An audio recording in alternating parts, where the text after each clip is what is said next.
Creuse un trou pour nous, Jimmy. Pour nous. Tu commences à me faire peur, pas?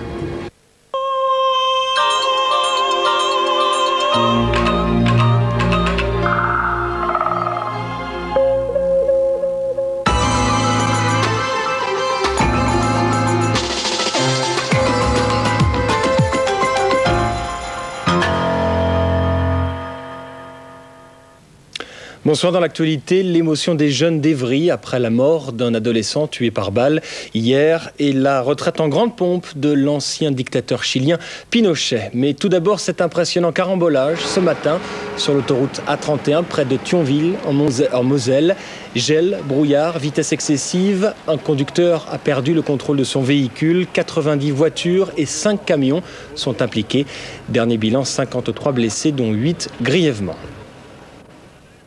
À Évry, 300 jeunes ont défilé dans le calme pour dénoncer la violence après la mort hier d'un adolescent. Le reportage de Guillaume Barthélémy et Marie-Christine Lux. Cet après-midi, devant le centre commercial d'Evry, la photo de Sinan est partout, sur les vestes, les murs et sur le sol, là même où il est tombé hier matin, abattu d'un coup de fusil par un jeune de la cité des Pyramides d'Evry. Ils sont plusieurs centaines de personnes à être venues de la cité voisine des Tarterets où habitait Sinan pour lui rendre hommage. Chers amis de toute nationalité, nous ne devons pas laisser passer l'assassinat de Sinan comme un événement ordinaire. Des camarades de Sinan, qui ont peur que sa mort entraîne des représailles, ont lancé des appels au calme et à la mobilisation contre la violence. Je crois qu'il faut grandir là-dedans, ça suffit quoi. Qu'ils arrêtent de se battre pour rien, qu'ils arrêtent de jouer les boss dans les quartiers avec leurs armes dans la main. C'est pas des jouets parce que ce qu'ils sont en train de faire, c'est qu'ils éliminent des êtres humains quoi. Dans l'assistance aussi, le proviseur du lycée professionnel où allait Sinan, la violence, c'est tous les jours que les enseignants essaient de la combattre. Chez nous, il y a une forte concentration de différentes ethnies.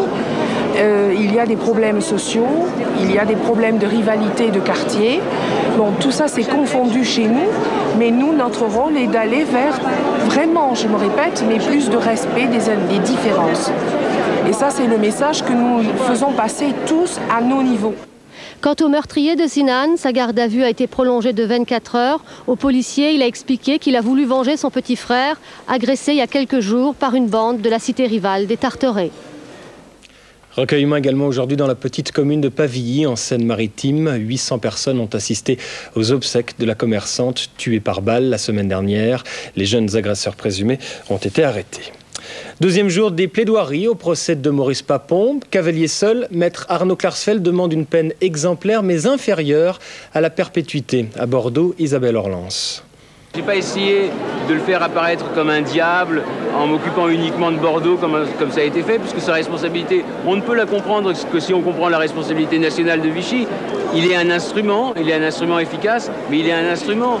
Arnaud Klarsfeld veut relativiser. Papon n'est ni Barbie ni Touvier, dont les actes furent sanctionnés par la peine maximale. J'ai dit que ce ne serait pas équitable si on le condamnait à perpétuité, mais j'ai dit aussi que la peine, la condamnation était indispensable et que la peine à laquelle le condamneraient les jurés et la cour de Bordeaux, eh bien, deviendrait immédiatement une peine exemplaire.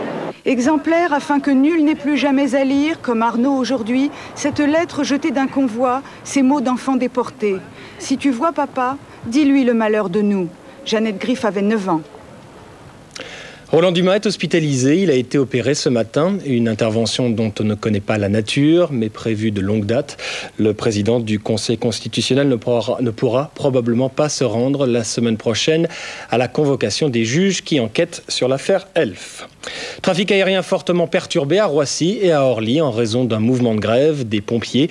Des négociations sont en cours.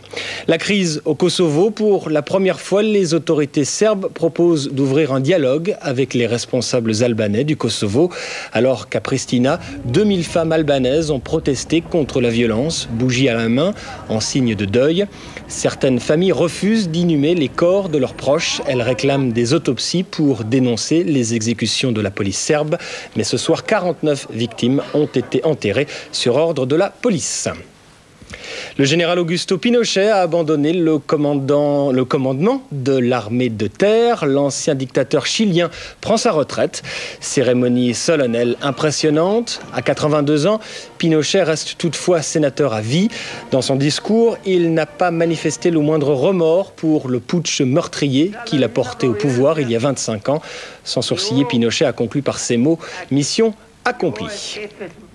On termine par la météo avec des risques de neige à l'est. Sophie Lovers.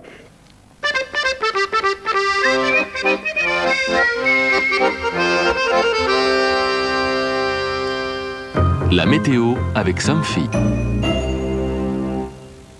Demain matin, le temps sera gris et instable sur toute la moitié sud-est de la France et les faibles chutes de neige attendues dès cette nuit jusqu'en plaine continueront sur leur lancée en début de matinée.